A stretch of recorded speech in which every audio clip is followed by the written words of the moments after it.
talk about a really important story right now. Right now, there are an estimated 5,000 children in Maricopa County living in foster care, and most don't have anyone to help make their voices heard. That's where a CASA, or a court-appointed special advocate, comes in. But what exactly do CASAs do, and how do you become one? We have Denise Serro here, a CASA, and Michaela Tracy, the education manager for Voices for CASA Children, to help explain. Good morning, ladies. How are we doing today? Good morning. Good morning. Thanks Thank for you having so us. much. Appreciate it. Let's start with you, Michaela. What exactly, what is the foster care system looking like in Arizona right now, and who are these people that come in and help make sure their voices are heard? So right now we have about 8,000 children living in foster care statewide, but in Maricopa County we have about 5,000.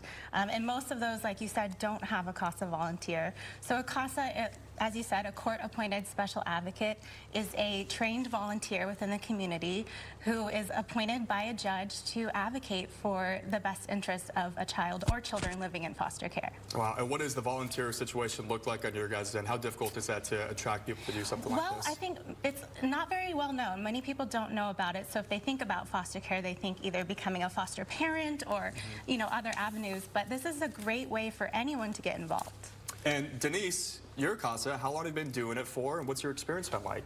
Well, I've been doing it for about 6 years now, and I absolutely love it. It's an absolute joy to do it. I've learned much more from those children than they have from me, actually. It's a very rewarding experience. It's a great thing to do. I feel good about it. How many kids do you help take care of multiple kids at once in these situations? Is it one at a time, or what does it look pretty like? much just one at a time. Every once in a while, I'll have like an overlap, but I'd like to focus on one at a time. I feel like I can do my job more efficiently that way. Yeah. Well, what's it like building that relationship with these kids who really have no one else to turn to? Right. Well, oftentimes when these children come into the system, they really don't have a trusting adult, or they haven't really had a trusting relationship with an adult, so it takes a little bit of time to build that trust with the child, but once you do, then you can really establish that relationship and get to know them and get to know what their, what their preferences are and things like that, and that's how you can make recommendations to judges based on their best interest by getting to know the child. Yeah, and for you, I'm sure it's so important to be there because, again, there's no one else really vouching or advocating for these kids, and that's a big responsibility for you to be a part of. Sure, yeah. A CASA is probably the one most consistent and constant person in the child's life throughout